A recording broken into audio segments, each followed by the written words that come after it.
श्री स्वामी समर्थ मराठी जगत या यूट्यूब चॅनलमध्ये तुमचे खूप खूप स्वागत आहे।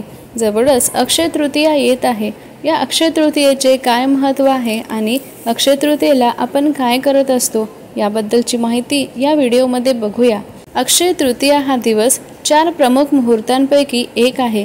या दिवशी कोणतेही नवीन काम सुरू करण्यास मुहूर्त पाहण्याची गरज नाही।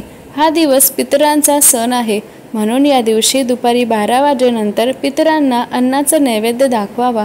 घरातील सर्वांनी दक्षिणेकडे तोंड करून पितृस्तुती हात जोडून म्हणावी। या दिवशी केळीचे पूजन करावे।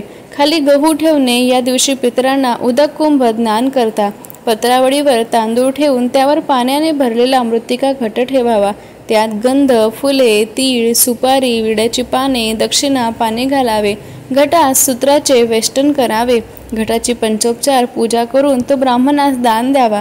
या दिवशी केलेले दान, हवन, तर्पण, पूजा, तप इत्यादी पुण्यकर्म अक्षय टिकते, म्हणून अक्षय तृतीया ही शुभतिथीप्रमाणे पितृतिथी आहे।